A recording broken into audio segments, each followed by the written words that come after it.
반갑습니다. 안녕하세요. 김요셉입니다. 요셉이 요셉을 읽게 되었습니다. 오늘은 2026년 3월 1일이죠. 3.1절입니다. 1919년 3월 1일 날 만세운동을 했습니다. 그때 우리나라의 기독교 인구가 1.5%에서 2%였습니다. 그럼에도 불구하고 민족 대표 34민 중에서 반이 기독교인이었습니다. 그때의 믿음과 은혜를 우리가 빨리 회복해야 되겠습니다. 오늘 복음이 회복할 것입니다. 오늘 말씀 제가 암송하고 기도하고 하겠습니다. 하나님이 큰 구원으로 당신들의 생명을 보존하고 당신들의 후손을 세상에 두시려고 나를 당신들보다 먼저 보내셨나니 그런즉 나를 이리로 보낸 이는 당신들이 아니요 하나님이시라. 하나님이 나를 바로에게 아버지로 삼으시고 그 온 집의 주로 삼으시며 애굽 온 땅의 통치자로 삼으셨나이다. 오늘 양이 많아서 좀 빨리 가겠습니다. 지난 장에서 우리는 요셉이 애굽 노예에서 애굽 총리라는 인생의 최정상으로 올라가는 여정을 보았습니다. 그리고 이런 배경에는 요셉이 역경의 때에도 축복의 때에도 한결같이 하나님과 동행했음을 확인했습니다. 그런데 오늘 말씀 42에서 45장은 내려가는 이야기입니다. 야곱과 그의 가족들이 애굽으로 내려가는 이야기입니다. 또한 호수의 수위가 쭉 내려가면 호수 바닥에 온갖 오물이 드러나듯 기근 앞에서 드러난 인간들의 밑바닥 이야기입니다. 그것은 창세기 3장 이후 하나님을 떠난 인간들의 실존입니다. 한편 이런 타락한 인간을 향한 구원자의 모습으로 총리 요셉이 등장합니다. 그리고 주인공 요셉을 통하여 세상을 이기는 믿음을 보여줍니다. 저희가 말씀을 통하여 어두운 세상을 이기는 믿음이 사람이 되고 창세기 본래의 삶을 회복할 수 있기를 간절히 기도합니다. 첫째, 고통을 통하여 비로소 자신을 돌아보는 형제들 42장 1절로 42장 24절 상반절까지입니다. 오늘 본문은 당시 고대 근동에 닥친 극심한 기근을 배경으로 합니다. 그때 기근이 얼마나 심했는지 성경은 온 세상, 온 지면에 기근이 있었다고 합니다. 심지어 곡창지대인 애굽에서도 굶주려서 바로에게도 양식을 구할 정도였습니다. 그때 야곱이 애굽에 곡식이 있음을 보고 아들들에게 말하였습니다. 42장 1절 너희는 어찌하여 서로 바라보고만 있느냐. 역시 야곱은 생존의 달인답습니다. 그래서 현재 집안에 곡식이 떨어졌음과 애굽에 곡식이 있음을 알았습니다. 그리고 아들들에게 곡식을 사오라고 하였으며 베냐민을 제외한 10명의 자녀들이 양식을 사려고 애굽에 내려가 총리 요셉 앞에 엎드렸습니다. 7, 8절을 보십시오. 요셉이 형들인 줄을 아나 그들은 요셉을 알지 못하더라. 요셉은 자신의 형들을 한눈에 알아보았습니다. 그리고 그들에 대한 꿈꿈을 생각하였습니다. 요셉은 형들의 곡식단이 자신의 곡식단을 쭉 둘러서서 절하는 꿈, 해와 달과 11별이 요셉에게 절하는 꿈을 기억하였습니다. 요셉의 꿈에 대하여 시편 기자는 말합니다. 시편 105편 17에서 19절 그가 한 사람을 앞서 보내시며 요셉이 종으로 팔렸도다. 그의 발은 착고를 차고 그의 몸은 쇠사슬에 매였으니 곧 여호와의 말씀이 응할 때까지라. 그의 말씀이 그를 단련하였도다. 성경은 요셉이 말할 수 없는 인생의 고난은 말씀의 단련 과정이었다고 합니다. 즉 요셉의 꿈은 요셉에게 임한 말씀이라는 것과 동일합니다. 이는 뒤에서 살펴보겠습니다. 요셉은 엎드린 형제에게 말합니다. 너희는 정탐꾼들이라. 이 나라의 틈을 엿보러 왔느니라. 요셉은 형들을 정탐꾼, 스파이로 몰아세웠습니다. 그리고 3일 동안 가두었습니다. 사흘째 총리 요셉은 형제들 눈앞에서 시몬을 결박하고 막내 아우 베냐민을 데려오라고 명령합니다. 이때 형제의 반응들이 어떠합니까? 21절 그들이 서로 말하되 우리가 아우의 일로 말미암아 범죄하였도다. 그가 우리에게 애걸할 때 그 마음의 괴로움을 보고도 듣지 아니하였으므로 이 괴로움이 우리에게 임하도다. 그들은 자신에게 임한 답답하고 억울한 일을 통하여 비로소 과거 동생을 팔아먹은 자신들의 범죄를 돌아보았습니다. 그리고 죄는 반드시 대가를 치른다는 사실을 직감했습니다. 이렇듯 사람은 자신이 고통을 겪어봐야 타인의 아픔을 공감하고 이해하는 존재입니다. 왜 그렇죠? 왜 그렇죠? 왜 그러합니까? 하나님을 떠난 인간은 태생적으로 자기 중심성이 아주 강합니다. 그래서 자기의 행복, 자기의 만족을 위해서라면 타인의 고통도 모른 척하고 외면합니다. 또 위로부터 받아야 할 생명력을 옆에 있는 사람들로부터 당겨옵니다. 타인의 돈을 당겨오고자 사기를 칩니다. 남의 명예를 비아냥거립니다. 타인의 성과를 조롱합니다. 심리학에서는 이런 사람을 흔히 나르시스트, 소시오패스라고 부르기도 합니다. 하나님은 당신의 백성들이 자기 중심적인 존재로 살기를 절대 원치 않으십니다. 그래서 어떤 모양으로든 고난과 고통을 통과하게 하사 자기의 중심성을 깨트려 버리십니다. 그래서 타인의 아픔에 공감하고 배려하며 나누게 하십니다. 이후 요셉은 곡식값을 몰래 형들의 자료에 다시 넣도록 하였습니다. 가나안으로 돌아오던 중 이를 확인한 형제들은 혼이 나서 두려움으로 떨었습니다. 왜 두렵죠? 진실함이 없는 정탐꾼으로 오해받기 쉽기 때문입니다. 감옥에 사로잡힌 형제 시몬의 생명을 담보할 수 없기 때문입니다. 더 이상 애굽에서 곡식을 사오지 못한다면 가족이 굶어 죽을 수 있기 때문입니다. 이때 형제들은 말합니다. 하나님이 어찌하여 이런 일을 우리에게 행하셨는가? 반복되는 고통을 경험하면서 형제들의 한마디는 하나님이 어찌하여입니다. 고통을 통해 야곱의 아들들은 비로소 하나님의 용서를 받아야 하는 자리, 은혜를 구하는 자리에 서게 되었습니다. 둘째, 극한 상황에서 비로소 베냐민을 놓는 야곱. 42장 24절로 43장 15절까지입니다. 가나안으로 돌아온 아들들은 그간의 복잡한 상황을 아버지께 소상히 알렸습니다. 그리고 자루 속의 뭉칫돈을 확인하자 모두 두려움에 빠졌습니다. 이때 야곱은 소리쳤습니다. 42장 36절, 그들의 아버지 야곱이 그들에게 이르되 너희가 나에게 내 자식을 잃게 하도다. 요셉도 없어졌고 시몬도 없어졌거늘 베냐민을 또 빼앗아 가고자 하니 이는 다 나를 해롭게 함이로다. 야곱은 이 모든 어려움이 아들들이 일 처리를 못해서 생긴 것이라고 책임을 전가했습니다. 그리고 아들 베냐민은 절대 애굽으로 내려가지 못한다고 했습니다. 베냐민에게는 무슨 일이 생기면 자신도 죽을 거라고 난리를 쳤습니다. 43장 1절에서 2절을 보십시오. 그 땅에 기근이 심하고 그들이 애굽에서 가져온 곡식을 다 먹으매 낙이 몇 마리에 싣고 온 곡식이 70여 명의 야곱 가족에는 턱없이 부족했습니다. 8절을 보면 이제 온 가족이 몰살될 위기에 처했음을 알 수 있습니다. 이에 야곱은 아들들에게 다시 양식을 조금 사오라고 했습니다. 그러자 넷째 아들 유다는 간곡하게 아버지의 결심을 촉구했습니다. 즉 베냐민과 함께 가지 않으면 자신의 얼굴을 보지 못하리라 한 애굽 총리의 엄한 명령과 막내 아들은 절대로 보낼 수 없다는 아버지의 고집 사이에서 선택을 해야 한다고 했습니다. 여기에 유다는 한 가지 더 제안을 추가합니다. 43장 9절, 내가 그를 위하여 담보가 되어오리니, 내가 그를 위하여 담보가 되어오리니. 담보라는 말을 듣자 야곱은 뭔가 희미한 해결책을 발견한 듯 결단을 내리게 됩니다. 43장 14절을 보십시오.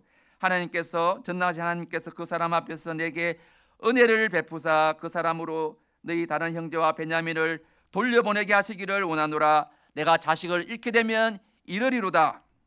야곱은 참 열심히 살았습니다. 이쁜 아내를 얻고자 밤잠도 설치며 일했습니다. 야곱은 집요하게 살았습니다. 얼룩무리 양을 얻고자 온갖 꼼수와 재주를 부렸습니다.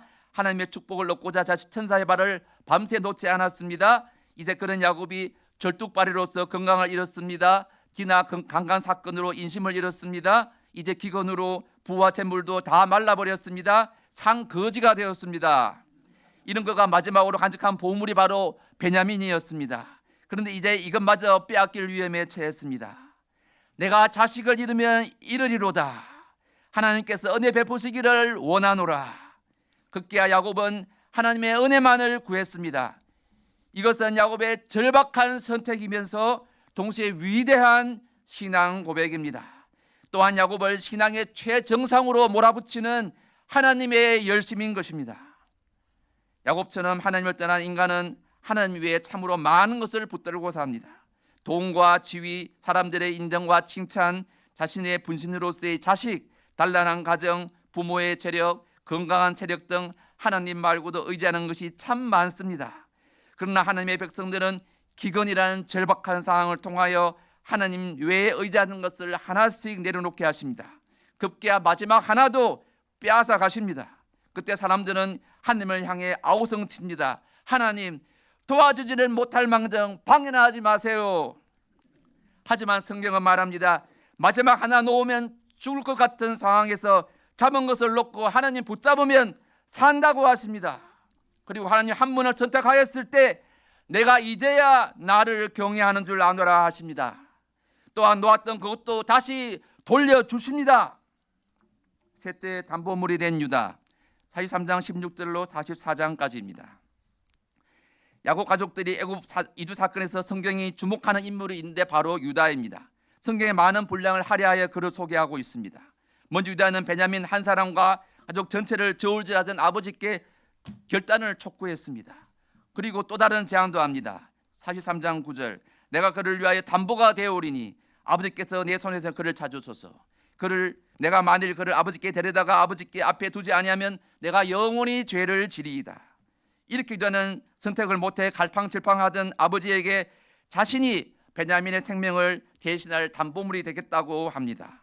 또한 유다는 애굽 총리 앞에서도 베냐민을 대신할 담보물이 되겠다고 강구합니다. 44장 30절에서 33절, 아버지의 생명과 아이의 생명이 서로 하나로 묶여 있거늘 이제 내가 주의 종 우리 아버지께로 돌아갈 때 아이가 우리와 함께 가지 않으면 아버지가 아이의 없음을 보고 죽으리니 이제 주의 종으로 그 아이를 대신하여 머물러 있어 네 주의 종이 되게 하시고 그 아이는 그 형제들과 함께 올려 보내소서. 담보란 채무관계에서 빚을 갚지 못할 경우 대비에 대신 충당할 요량으로 붙잡아 두는 것을 말하죠. 흔히 부동산 담보대출, 주택 담보대출이라는 말을 사용하기도 합니다. 즉 유다는 베냐민을 대신해서 노예가 되겠다고 결심한 것입니다. 그런데 이 유다라는 사람은 남의 담보물을 받을지언정 자신이 담보가 되는 사람이 진짜 아닙니다. 그는 아주 냉혹한 현실주의자였습니다. 37장 26에서 27절, 유다가 그의 형제들에게 이르되 우리가 우리 동생을 죽이고 그의 피를 덮어둔들 무엇이 유익할까? 자, 그를 이스마엘 사람들에게 팔고 그에게 우리 손을 대지 말자. 요셉을 구덩이에서 끌어올리고 은 20에 그를 이스마엘 사람들에게 팔매. 당시 법에 의하면 노예 한 명의 가격이 정확하게 은 20이라고 합니다. 즉 유다는 요셉을 헐값에 판 것이 아닙니다. 흥정을 해서 제값에 제대로 판 아주 냉혹한 사람입니다. 그는 또한 아주 다혈질의 사람입니다. 유다는 며느리 다말이 행음하였으므로 임신하였다는 말을 듣자마자 바로 결정을 내립니다. 38장 24절, 유다가 이르되 그를 이끌어내어 불사르라. 마지막으로 유다는 본성이 선하지 못하고 제멋대로 사는 사람입니다. 할아버지 아브라함 때만 하더라도 결혼은 하나님의 백성끼리 하는 것이었습니다. 그러나 유다는 가나안 사람 수아라는 자의 딸과 결혼하였습니다. 그리고 첫째 아들 엘은 얼마나 악했으면 하나님이 직접 죽이실 정도였습니다. 이런 유다에게 무슨 일이 있었기에 담보를 잡는 인생에서 자신을 담보물로 내어주는 변화가 있었나요? 여기에 힌트는 며느리 다말의 이야기에 그 힌트가 있습니다. 행음으로 임신했다는 사실로 인하여 이제 다말은 불에 타서 죽게 되었습니다. 이때 다말이 이야기합니다. 38절 25에서 26절, 이 도장과 그 끈과 지팡이가 누구의 것입니까? 한지라 유다가 그것들을 알아보고 이르되 그는 나보다 옳도다. 그는 나보다 옳도다. 유다는 며느리가 내민 도장과 끈과 지팡이를 통하여 창녀와 노론한 자기 죄악의 담보물을 확인했습니다. 또한 동시에 담보물을 통하여 며느리보다 못한 자신의 부족한 모습을 보았습니다. 즉 유다는 도장과 끈과 지팡이라는 담보물을 볼 때마다 정말 죄인되고 무가치한 자신을 깊이 인정했습니다. 하나님을 떠난 인간은 자신이 하나님이 되어 살아갑니다. 이런 인간들에게 구체적인 죄를 떠올리는 증거물, 구체적인 담보물을 확인할 때 하나님의 자리에서 내려올 수 있습니다. 할 수만 있다면 피하고 싶고 잊어버리고 싶은 죄의 증거물을 통하여 피조물의 자리로 돌아올 수 있습니다. 그리고 이런 자신을 덮으신 하나님의 은혜와 용서를 믿음으로 의지하게 됩니다. 이런 은혜가 쌓이고 쌓여서 결국은 타인의 담보물로 자신을 내어줄 수 있습니다. 유다는 이런 용서와 은혜의 담보물을 통하여 동생을 위해 자신을 드리는 자리에 선 것입니다. 본문의 유다는 죄인의 모습으로 그리고 십자가의 죽으심으로 우리의 속죄물이 되시고 죄 없음의 담보물이 되신 예수님을 상징하고 있습니다. 네 번째, 요셉의 믿음 45장 전체입니다. 45장 1절을 보십시오. 요셉이 시종하는 자들 앞에서 그 정을 억제하지 못하여 소리질러 모든 사람을 자기에게서 물러가라 하고 그 형제들에게 자기를 알리니, 요셉은 형제들에게 자신이 아우 요셉임을 밝혔습니다. 그러자 형들은 놀라서 아무 말도 못하는 벙어리가 되고 말았습니다. 요셉은 이런 형들에게 안심시켰습니다. 이렇게요. 45장 4, 5절. 나는 당신들의 아우 요셉이니 당신들이 애굽의 판자라. 당신이 나를 이곳에 팔았다고 해서 근심하지 마소서, 한탄하지 마소서. 하나님이 생명을 구원하시려고 나를 당신들보다 먼저 보내셨나이다. 그리고 말합니다. 오늘의 요절 45장 7, 8절 같이 읽어보겠습니다. 시작. 하나님이 큰 구원으로 당신들의 생명을 보존하고 당신들의 후손을 세상에 두시려고 당신들보다 먼저 보내셨나니 그런즉 나를 이리로 보낸 일은 당신들이 아니요 하나님이시라. 하나님이 나를 바로에게 아버지로 삼으시고 그 온 집의 주로 삼으시며 애굽 온 땅의 통치자로 삼으셨나이다. 이상의 이야기를 통해 우리 몇 가지 배울 수 있습니다. 첫째, 요셉은 자신의 굴곡진 인생도 하나님의 큰 구원 역사에 속한 것임을 깨달았습니다. 45장 7절을 보십시오. 하나님이 큰 구원으로 당신들의 생명을 보존하고 당신들의 후손을 세상에 두시려고 나를 당신들보다 먼저 보내셨나니, 야곱 가족의 생명이 보존되고 그 후손이 세상에 살아남아야 할 이유는 후손으로 메시아 예수님이 오셔야 하기 때문입니다.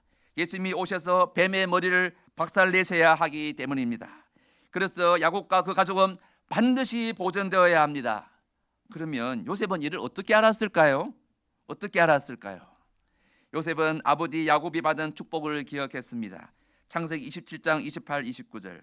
하나님은 하늘의 이슬과 땅의 기름짐이며 풍성한 곡식과 포도주를 내게 주시길 원하노라.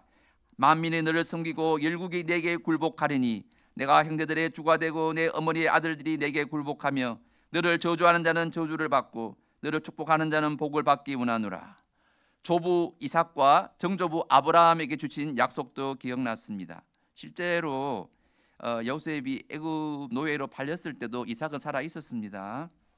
창세기 12장 2, 3절. 내가 너로 큰 민족을 이루고 내게 복을 주어 내 이름을 창대하게 하리니 너는 복이 될지라. 너를 축복하는 자에게는 내가 복을 내리고 너를 저주하는 자에게는 내가 저주하리니 땅의 모든 족속이 너로 말미암아 복을 얻을 것이라. 또한 노아의 후손을 통하여 전해오는 온 인류에 대한 하나님의 구원 계획도 있었습니다. 창세기 3장 15절. 내가 너로 여자와 원수가 되게 하고 내 후손도 여자의 후손과 원수가 되게 하리니 이자의 후손은 내 머리를 상하게 할 것이니라. 이렇게 요셉은 하나님이 계획하시고 하나님이 성취해 가시는 큰 구원 역사를 보았습니다. 흔히 대규모 역사 드라마를 대하 드라마라고 합니다. 요셉은 구원에 대한 하나님의 대하 드라마를 본 것입니다. 이자의 후손을 통한 구원자의 등장과 승리라는 대하 드라마를 본 것입니다. 그리고 자신을 포함한 야곱의 가족은 이 드라마의 주연 배우임을 확인했습니다. 이때 요셉은 비로소 자신의 인생을 하나님의 손에 맡길 수가 있었습니다. 이 하나님 앞에서 자신의 인생을 덮은 원망, 슬픔, 미움, 분노, 고통, 눈물, 실패감, 조급함까지도 다 내려놓을 수 있었습니다. 하나님이 계획하셨으니 끝까지 성취하시겠구나라고 믿을 수 있었습니다. 깨지고 버려진 것 같은 내 인생도 사용하셔서 영광을 드러내어 주십시오라고 기도할 수 있었습니다. 마찬가지로 우리에게도 예수님을 통해 이루어가시는 하나님의 큰 구원의 큰 그림이 있습니다. 우리는 언제 예수님께 택함을 받고 구원을 받았습니까? 옛날 SBC 수양회 때 구원 받았나요? 에베소서 1장 4절. 곧 창세전에 그리스도 안에서 우리를 택하사. 고린도전서 2장 7절. 공동번역. 여기서 말하는 지혜는 하나님의 심오한 지혜입니다. 그것은 하나님께서 우리의 영광을 위하여 천지 창조 이전부터 미리 마련하여 감추어 주셨던 지혜입니다. 마태복음 25장 33에서 34절. 그때 임금이 오른편에 앉아있는 자들에게 이르시되 내 아버지께 복받을 자들이여 나와 창세로부터 너희를 위하여 예비된 나라를 상속받으라. 하나님은 예수님은 왜 우리를 택하시고 구원하셨나요? 행복하라고? 잘 먹고 잘 살라고? 아닙니다. 에베소서 1장 4, 5절. 우리로 그 사랑 안에서 그 앞에 거룩하고 흠이 없게 하시려고 그 기쁘신 뜻대로 우리를 예정하사 그리스도 예수로 말미암아 자기의 아들들이 되게 하셨으니. 로마서 8장 29절. 하나님이 미리 아신 자들을 또한 그 아들의 형상을 본받게 하기 위하여 미리 정하셨으니 그로 많은 형제 중에서 맏아들이 되게 하려 하심이라. 이렇게 우리의 구원은 그 출발점이 창세전에 예정되고 확정된 것입니다. 목적지는 예수님의 형상을 닮아가는 하나님의 아들이 되는 것입니다. 우리의 신앙의 목적지가 어디라고요? 예수님을 닮는 거. 네. 언제 구원받았다고요? 창세전에. 창세전에 구원받아서 쭉 끌고 가시는 거죠. 우리 신앙의 목적지가 세계 선교입니까? 맞죠. 열심히 해야 되는데 그 내면적인 목적은 예수님을 닮아가는 과정인 것입니다. 이렇게 명확한 구원의 출발점과 최종 목적지를 확인한다면 우리의 성공, 기쁨, 만족뿐 아니라 자신에게 닥친 어려움과 고통, 소유의 많고 적음, 상처와 염려까지도 새로운 관점으로 볼 수 있습니다. 내가 조금만 돈이 있어도 세상 만족에 정신없다는 것을 아시기에 주님은 작은 돈만 주실 수가 있습니다. 내가 눈에 보이는 사람을 잘 의지하기 때문에 타인으로부터 상처받고 외면받을 수 있습니다. 나의 튼튼한 건강으로 내 행복, 내 만족만을 위해 살고 싶다는 것을 알기에 주님은 조금 아픈 몸으로 살게 하실 수도 있습니다. 주님은 예수님만을 소망하고 예수님만을 의지하도록 하기 위하여 때로는 질병도, 가난도, 독사 같은 상사도, 불편한 동료도 주실 수가 있습니다. 그 모든 것은 나의 거룩과 하나님의 아들로서의 거룩한 모습으로 빚어가시는 하나님의 은혜의 손길일 수가 있습니다. 인간 요셉도 구덩이에서 액을 했습니다. 42장 21절. 우리가 아우의 일로 말미암아 범죄하였도다. 그가 우리에게 액을 할 때 그 마음의 괴로움을 보고도 듣지 아니하였으므로 이 괴로움이 우리에게 임하도다. 인간 요셉도 고통의 트라우마에서 자유롭지 않았습니다. 그래서 첫째 아들이 태어났을 때 잊어버리면라는 뜻의 므낫세라고 지었습니다. 이는 요셉이 그만큼 이전의 고통과 상처로부터 자유롭지 못했다는 반증입니다. 그럼에도 불구하고 요셉은 약속을 이루가시는 하나님의 큰 구원의 시작과 끝을 알았습니다. 자신의 인생도 사용되고 있다는 사실을 확인하며 자신에게 닥친 고통과 트라우마도 극복할 수가 있었습니다. 내가 하나님 앞에서 백두혈통이구나 하는 은혜와 감사와 확신과 자부심이 요셉 인생에 견디는 근본적인 힘이 되었습니다. 그런 점에서 형들에 대한 요셉의 마음은 형들을 만나기 이전에 이미 정리되었습니다. 그래서 총리가 된 이후에도 가나안의 가족들을 수소문하지 않았습니다. 그래서 여유를 가지고 형들의 회개를 돕기도 하고 위로하고 믿음을 심었던 것입니다. 둘째, 요셉은 창조주 하나님을 믿었습니다. 45장 8절 하반절을 보십시오. 하나님이 나로 바로에게 아버지로 삼으시고 그 온 집의 주로 삼으시며 애굽 온 땅의 통치자로 삼으셨나이다. 확률적으로 이민족 노예 청년이 주류 민족의 총리로 그것도 하루 만에 된다는 것은 불가능합니다. 그러나 하나님은 요셉을 하루아침에 최하층 노예를 최상층 총리로 만드사 창조주 하나님의 기적을 보여주었습니다. 하나님의 창조의 권능이 그렇게 한 것입니다. 이렇게 창조주의 지속적인 붙드심과 통치를 우리는 섭리, 영어로 providence라고 부릅니다. 하이델베르그 교리문답 27문을 말합니다. 하나님의 섭리란 무엇입니까? 답, 섭리는 하나님이 하늘과 땅과 모든 피조물을 창조하신 뒤에도 계속하여 보존 통치에 돌보시는 능력을 말합니다. 한마디로 섭리란 창조주 하나님이 피조물에 대한 지속적인 붙드심을 말합니다. 천지를 창조하신 창세기 1장의 엘로힘의 하나님이 요셉의 인생을 계속해서 붙드시고 창조하신 것입니다. 하나님의 섭리하심으로 노예 청년 요셉을 바로의 아버지요 그 집의 온 집의 주요 애굽 온 땅의 통치자로 삼으신 것입니다.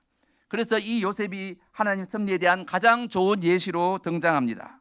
그런데 창조주 하나님을 믿는 성도들에게 가장 오해되는 것이 있는데 그것은 이신론, 데이즘이라는 것입니다. 이는 18세기 계몽주의 시대에 등장한 신학 이론입니다. 말하자면 창조의 신은 인정하되 창조한 뒤에는 인간에게 간섭하지 않는 신, 인격적인 하나님으로 보지 않는 신학입니다. 즉 하나님은 창조하셨지만 나머지는 간섭도 통치도 하지 않는 그저 지켜보기만 하는 하나님을 주장합니다. 한마디로 종교에 대한 깊은 갈망을 지닌 합리주의자들의 궤변입니다. 대표적인 사람으로는 프랑스의 볼테르와 루소, 미국의 존 애덤스와 토마스 제퍼슨, 벤자민 프랭클린 등이 있습니다. 이 신론을 주장하는 사람들 가운데는 특히 합리적이고 논리적인 사유를 하는 청년들이 참 많습니다. 그리고 어려움을 겪는 착한 심성의 성도들도 참 많습니다. 하나님이 살아 계신다면 내가 그렇게 힘들 때 하나님은 왜 가만히 계셨는가? 라고 그들은 항변합니다.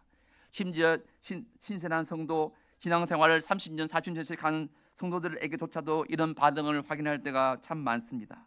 십자가의 구원을 받았다고 하면서도 그때 그 가난이 없었으면 좋았을 텐데, 하나님이 그 질병을 허락하지 않았으면 좋았을 텐데, 자식이 내 말을 잘 들었으면 좋았을 텐데, 그 상처로 내가 얼마나 힘들었는데 하며 아쉬워하고 섭섭해합니다. 물론 심정적으로 공감하지 못하는 바는 아닙니다. 하지만 이 또한 성경 말씀에 비춰보아야 합니다. 욥기 17장 19절, 주께서 내게서 눈을 돌이키지 아니하시며 내가 침상길 동안도 나를 놓지 아니하시기를 어느 때까지 하시나이까. 마태복음 10장 30절, 너희는 머리털까지 다 세신 바 되었나니. 예수님은 우리 머리털까지 세신 바 되고 침상길 동안도 눈 떼지 않는다고 하셨다면 우리 인생에 기억하고 싶지 않은 기억과 상처와 아픔, 고통도 모두 하나님의 허락하심 안에 있다고 봐야 할 것입니다. 그런 것까지 하나님의 섭리 안에 있다고 믿는 것이 진실로 창조주 하나님을 믿는 것입니다. 섭리까지 믿지 않고 단순히 창조를 믿는다고 하면 그것은 성경적인 믿음이 아닙니다. 그것은 인식이라고 합니다. 태초에 하나님이 천지를 창조하시니라 라고 선언한 창세기가 마지막 인물 요셉을 창세기의 열매라고 하는 것은 요셉이 이 하나님을 믿었기 때문입니다. 요셉은 굴곡진 인생을 살았습니다. 어떤 가운데서 하나님이 목적을 이루실 것을 믿었습니다. 아픈 기억들이지만 믿음으로 하나님의 손에 맡김으로 정복하고 다스리는 삶을 살았습니다. 가라마시도 시온찮은 원한과 분노로 가득했지만 하나님께 자신을 맡김으로 심히 기뻐하는 삶을 구해나였습니다. 이렇듯 요셉의 고백에는 하나님의 약속을 의지하는 믿음과 섭리를 인정하는 창조신앙이 있습니다.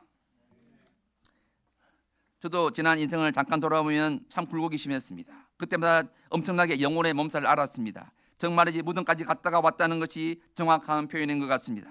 그러나 섭리의 하나님, 창조주 하나님을 나의 하나님으로 바라보았을 때 먼저 스스로 용서하고 자신의 삶을 받아들였습니다. 그리고 섭섭한 가족들, 나를 무시하는 원수 같은 사람들, 가난한 형편, 상처 등 모든 것을 용서했습니다. 그리고 지금보다 더 힘들어도 괜찮아요 라고 고백하였습니다. 섭리의 하나님, 창조의 하나님을 믿지 않고 이 땅을 사는 최고의 법칙은 무엇인가요? 가성비의 법칙입니다. 작게 주고 큰 이익을 얻자. 이것처럼 참 지혜롭지 않습니까? 그래서 조금이라도 이익이 많은 삶을 살려다 하다 보니까 이렇게 마음의 여유들이 없는 것입니다. 그러나 섭리의 하나님을 안다면 조금 양보하고 조금 더 희생할 수가 있습니다. 부자로 살지 않아도, 부자로 살아도 교만하지 않고 가난해도 쪽팔리지 않습니다. 왜냐하면 다 하나님이 주신 삶이기 때문입니다. 참 신앙인은 다 주고 다 받습니다. 이후에는 하나님의 은혜로 또 은혜와 감동으로 수개월 동안 저는 잠을 자지 못할 만큼 정말 뜨거운 시간을 보냈습니다. 하나님의 섭리 안에 있는 저를 발견케 해주신 나의 하나님께 참으로 감사드립니다. 지금도 행복합니다. 결론적으로 인생의 기근은 다양한 인물들의 마음의 밑바닥을 드러냅니다. 형들은 자신들의 고통을 통하여 비로소 다른 이의 아픔을 돌아보게 되었습니다. 그리고 용서와 은혜를 구하는 자리에 섰습니다. 아둥바둥 인생을 살아온 아버지 야곱은 가족 전멸이라는 극단적인 상황 앞에서야 비로소 자신의 마지막 희망을 내려놓았습니다. 그리고 은혜의 하나님을 구하였습니다. 유다를 통해서는 자신의 죄악을 소환하는 조장과 끈과 지팡이를 보며 몸서리 칠 때만이 인간은 자신의 무가치한 존재로 인정하는 것을 보았습니다. 그렇게 겸손의 자리, 은혜의 자리에 설 때 다른 일을 위하여 기꺼이 자신을 담보물로 드릴 수가 있습니다. 이것이 범죄한 인생들의 실존이며 동시에 그 백성으로 빚어가시는 하나님의 손길입니다. 요셉은 인생에 많은 어려움을 겪었습니다. 그 반응도 그때마다 우리와 별반 다르지 않았습니다. 그러나 하나님의 약속은 요셉으로 하여금 하나님의 큰 구원 역사를 바라보게 하셨습니다. 그리고 없는 것을 있는 것으로 부르시는 창조주 하나님을 믿게 하셨습니다. 그때 요셉은 자신의 인생을 받아들일 수 있었습니다. 자신을 죽인 가족들까지 용서할 수 있었습니다. 하나님의 큰 구원 역사를 섬기는 삶을 살 수 있었습니다. 세상을 정복하고 다스리는 창세기 본래의 삶을 살 수 있게 되었습니다. 그래서 요셉은 창세기의 열매이면서 동시에 구원의 완성자 예수님을 가리킵니다. 굴곡된 인생을 산 요셉에게 말씀과 믿음을 주사 영광 받으신 하나님께서 우리에게도 같은 말씀, 같은 믿음 주시기를 간절하게 기도합니다. 사명만이 난무하는 이 시대에, 이 어둡고 혼란한 이 시대를 우리들로 하나님의 큰 구원 역사 섬기해 주시기를 간절히 기도합니다. 한마디, 예수 안에 있는 내가 백두혈통이다 기도하겠습니다. 사랑하는 주님, 고맙습니다. 오늘 요셉의 인생에, 요셉 신앙의 참 중요한 절정을 묵상하면서 요셉의 신앙의 그 뿌리를 묵상하게 되었습니다. 그것은 하나님의 섭리를 인정하고 받아들이고 믿는 신앙이었습니다. 그것은 약속의 말씀을 의지하고 자신의 인생을 그 약속의 말씀에 묶는 신앙이었습니다. 아버지 하나님, 참으로 욕심으로 일관하여 어둡고 경쟁적이고 치열하게 살아가는 이 시대에 우리가 이에 따라서 살면 죽는 것과 같습니다. 우리가 이 요셉의 신앙을 참 우리에게 허락해 주셔서 우리로 말씀에 의지하는 삶, 또 섭리에 의지하는 삶을 사는 가운데 이 시대를 이기는 믿음의 용사들이 될 수 있도록 도와주시옵소서. 우리 경희문 교회 한 사람 한 사람 가운데 성령께서 임하여 주시고 그럴 가운데 믿음을 더하시며 특별히 우리 JBF 어린 친구들에게도 이러한 믿음을 더해 주셔서 이 시대의 믿음의 거루터기들로 남을 수 있기를 간절하게 기도합니다. 우리 주 예수님 이름으로 믿고 기도하였습니다. 아멘.